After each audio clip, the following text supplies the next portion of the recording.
Hello friends, good morning.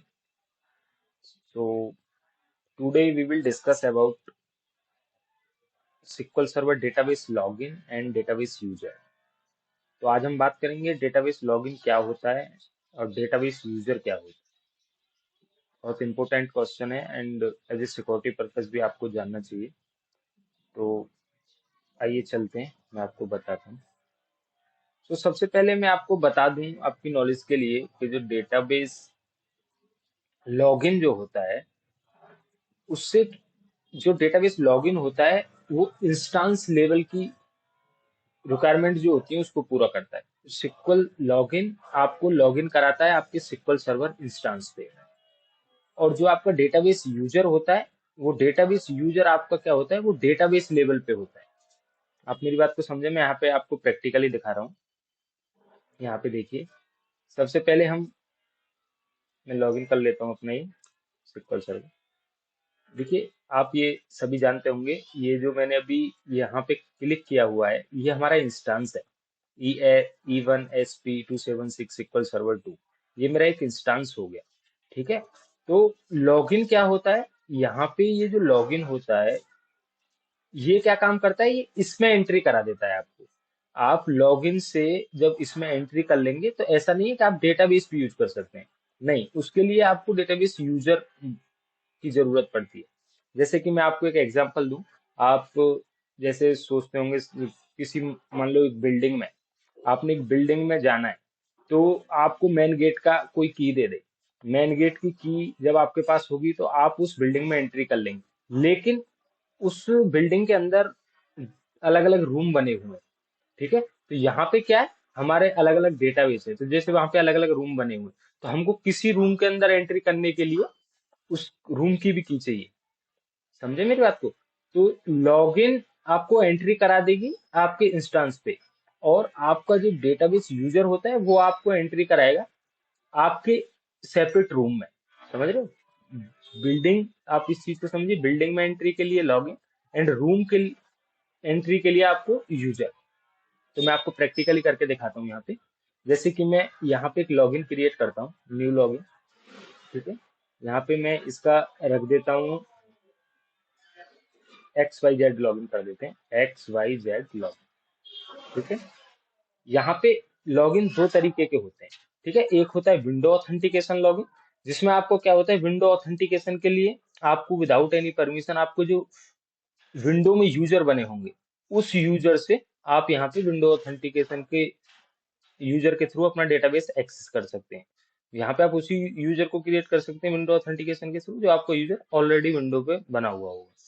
ठीक है, हम अभी बताने चाह रहे हैं क्योंकि सिक्वल में कर रहे हैं, तो हम सिक्वल सर्वर ऑथेंटिकेशन की बात करें। सिक्वल सर्वर ऑथेंटिकेशन जो ये लॉगिन आपको मैंने अभी बताया ये, तो इसका पासवर्ड रख देते हैं हम 1234। ठीक है, इसका 1234। ओके, यहाँ पे ये आपको पता है इनफोर्स पॉलिसी, ये अगर इसको हम अनचेक नहीं करेंगे तो जब जैसे ही कोई यूजर लॉगिन इंस्टांस पे करेगा तो वहां पे उसको पासवर्ड चेंज करने के लिए मांगेगा। तो मैं अभी क्या करता हूँ, डिफॉल्ट यहाँ पे एक लॉगिन क्रिएट कर दिया XYZ लॉगिन। ओके, तो अभी आप यहाँ पे देख पा रहे हैं ये लॉगिन के अंदर ये XYZ लॉगिन नाम से क्रिएट हो गया। तो अभी मैं आपको दिखाता हूँ, यहाँ पे देखो ये बैकअप नाम का एक डेटाबेस बना हुआ है। ठीक है, तो मैं अभी आपको ये दिखाता हूँ कि अब मैं इस लॉगिन से कनेक्ट करता हूँ। ठीक है, ये मेरा ऑथेंटिकेशन हो गया, सिक्वल सर्वर ऑथेंटिकेशन। अगर आप विंडो का क्रिएट कर रहे हैं तो आप यहाँ पे विंडो ऑथेंटिकेशन सेलेक्ट करेंगे, विदाउट एनी पासवर्ड आप कनेक्ट करेंगे, कनेक्ट हो जाएगा। अभी हम बात कर रहे हैं SQL server authentication. SQL server authentication में मैंने यहाँ पे बनाया XYZ login and password 1234। Now तो मैं कनेक्ट करता हूँ, तो ये मेरा कनेक्ट हो गया। ठीक है, अभी आप देख पा रहे होंगे ये मेरा XYZ लॉगिन से मेरा इंस्टेंस लॉगिन हो गया। तो अभी मैं देखता हूँ कि क्या मैं डेटाबेस में भी कुछ कर सकता हूँ। तो जैसे ही मैं इस पे क्लिक करूंगा, ये बोलेगा this database backup is not accessible. ठीक है, मतलब जो मेरा बैकअप डेटाबेस है, जो ये इसको मैं एक्सेस नहीं कर सकता हूँ। और तब की मैं लॉगिन तो कर चुका हूँ, अपने इंस्टेंस में मैं लॉगिन कर चुका हूँ, लेकिन मैं डेटाबेस को एक्सेस नहीं कर पा रहा। तो आप इस चीज से क्लियर हो गए होंगे कि जो ये लॉगिन जो होता है वो काम करता है इंस्टेंस में एंट्री कराने के लिए आपको। अभी मेरे को इस डेटाबेस में एक्सेस करना है तो मेरे को क्या करना होगा। ठीक है, अभी मैं आपको दिखाता हूँ क्या करना होगा। मैं ऐसे लॉगिन से जा रहा हूँ, यहाँ पे जैसे ही मैं लॉगिन में, ये मेरा XYZ लॉगिन है, इसकी प्रॉपर्टीज में मैं जैसे ही जाऊंगा, ठीक है, पहले आपको बता देता हूँ डेटाबेस यूजर कहाँ होते हैं। देखो, ये इस मेरा ये बैकअप डेटाबेस हो गया, यहाँ पे आप जब सिक्योरिटी में जाओगे इस डेटाबेस के अंदर, तो ये यूजर्स होते हैं, ठीक है, ये होता है इसका। जैसे ही मैं इस ABC लॉगिन को, सॉरी XYZ जो लॉगिन मैंने बनाया है, उसको मैं जैसे ही परमिशन दूंगा बैकअप डेटाबेस पे, तो वो क्या करेगा, यहाँ पे इसके एक यूजर क्रिएट कर देगा सेम एज इट इज नाम से, so that we can entry in our database.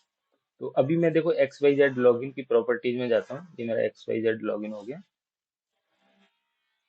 मैं इस XYZ लॉगिन की प्रॉपर्टीज में, जो मैंने बनाया था XYZ लॉगिन, इसकी प्रॉपर्टीज में जाता हूँ। मैं इसकी प्रॉपर्टीज में गया। अब यहाँ पे आप रोल दे सकते हैं जिस तरीके की आपको रिक्वायरमेंट है। अगर आपको फुल परमिशन किसी भी डेटाबेस को किसी को देनी है, तो आप सिस एडमिन देकर आपका पूरा काम कर सकते हैं, और एज पर रिक्वायरमेंट जो भी आपको परमिशन चाहिए दे सकते हैं। यूजर मैपिंग, ये मेन हुआ। तो यहाँ पे क्या है, इसका नाम यूजर मैपिंग। जैसे ही आप इस बैकअप डेटाबेस है ये मेरा, इस बैकअप डेटाबेस को सपोज दैट मैं DB डेटा रीडर की परमिशन दे सकता हूँ, रीडर की, राइटर की, एडमिन की। तो मैं भी यहाँ पे इसको ऑनर परमिशन दे दे रहा हूँ, ठीक है, DB ऑनर। मैंने जैसे ही परमिशन इसको देके मैं ओके करूंगा, सो आप यहाँ पे देख पा रहे हैं, ये देखो क्लियर होगा यहाँ से, ये मेरा XYZ लॉगिन बना हुआ है। ये XYZ लॉगिन के बाद यहाँ पे मैं सिक्योरिटी के अंदर देखो जैसे जा रहा हूँ, इस डेटाबेस के यूजर्स के अंदर जैसे मैं जा रहा हूँ, तो यहाँ पे क्या किया इसने, एक यूजर क्रिएट कर दिया XYZ लॉगिन, सो दैट अभी आप जैसे XYZ, ये जो यूजर इसने क्रिएट किया है, तो अब जैसे मैं यहाँ पे गया, ये मेरा जिससे मैंने XYZ लॉगिन से ये लॉगिन किया हुआ है, अभी मैं क्या करूंगा, मैं इस डेटाबेस में कुछ जैसे करना चाहूंगा, तो अभी ये ओपन हो जाएगा। क्यों? क्योंकि अभी उसको क्या है कि डेटाबेस का यूजर जो जरूरत थी वो उसको मिल चुका है।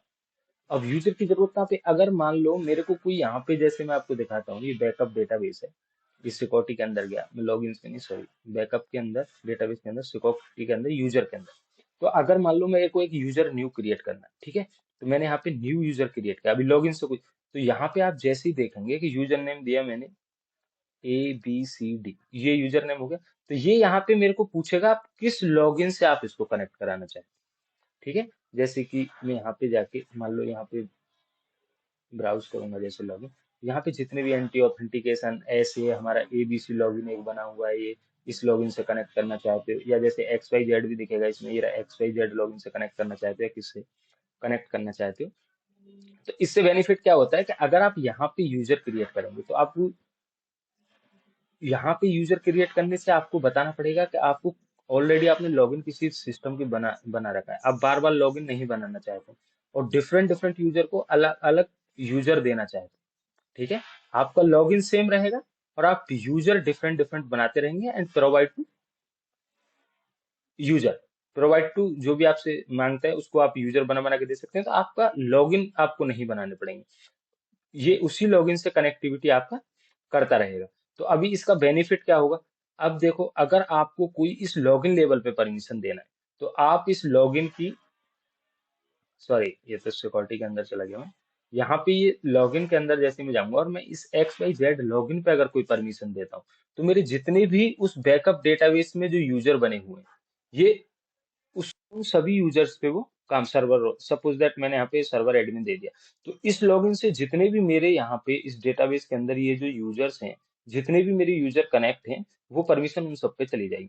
सपोज दैट आप ओनली स्पेसिफिक किसी डेटाबेस को एक राइट्स देना चाहते हैं, ठीक है, तो मैं यहाँ XYZ लॉगिन पे, इस पे गया प्रॉपर्टीज पे, यहाँ पे मैं इसको किस तरीके की परमिशन देना चाहता हूँ, या किसी ऑब्जेक्ट लेवल पे कोई परमिशन देना चाहता हूँ, यहाँ से आप स्पेसिफिक ऑब्जेक्ट सेलेक्ट करके, मान लो मैं एक टेबल पे या तो किसी एप्लीकेशन पे या डेटाबेस रोल पे, डेटाबेस पे कहीं कोई परमिशन देना चाहता हूँ, तो मैं स्पेसिफिक इसी डेटाबेस के लिए इस यूजर को, बैकअप डेटाबेस के लिए XYZ यूजर को एक परमिशन दे सकता हूँ। तो ऐसा नहीं है वो सभी उसको यूज करेंगे, मान लो XYZ यूजर को मैंने कोई और परमिशन दी इस डेटाबेस के लिए, मान लो ABC यूजर यहाँ पे मैं क्रिएट किया, उसको मैंने कुछ और परमिशन दी, तो different different users different different तरीके से यूज कर सकते हैं। तो आप समझ गए होंगे easily database login and database user क्या होता है। यूजर जो वर्क करता है वो करता है डेटाबेस लेवल पे, ठीक है, और जो लॉगिन जो काम करता है, ये जो लॉगिन होता है हमारा, ये जैसे एक्स वाई जेड ये लॉगिन है, ये लॉगिन काम करता है इंस्टांस पे। इजीली सिंपल भाषा में समझिए, लॉगिन आपका करेगा इंस्टांस पे काम। और अगर आप डेटाबेस यूजर्स की बात करेंगे तो यूजर करेगा आपका स्पेसिफिक डेटाबेस किसी यूजर के लिए। ठीक है, यहाँ पे मैंने एक यूजर बना दिया, सपोज दैट इसी लॉगिन से मैं एक दूसरा डेटाबेस क्रिएट करता हूँ और उसमें एक यूजर क्रिएट कर देता हूँ, उसको कोई और परमिशन दे देता हूँ, तो लॉगिन यही रहेगा, यूजर डिफरेंट डिफरेंट हो जाए। सिंपल भाषा में, लॉगिन वर्क करता है आपके इंस्टांस को ओपन करने में, एंड डेटाबेस यूजर आपका काम करता है स्पेसिफिक उस डेटाबेस को यूज करने के लिए। तो thank you for watching my video. अगर अच्छा लगा हो तो लाइक करें, सब्सक्राइब करें, और आगे को मैं आपको परफॉर्मेंस ट्यूनिंग्स के रिलेटेड आपको वीडियो लेकर आऊंगा स्टेप बाय स्टेप, तो इस सीरीज को देखते रहिए। Thank you very much.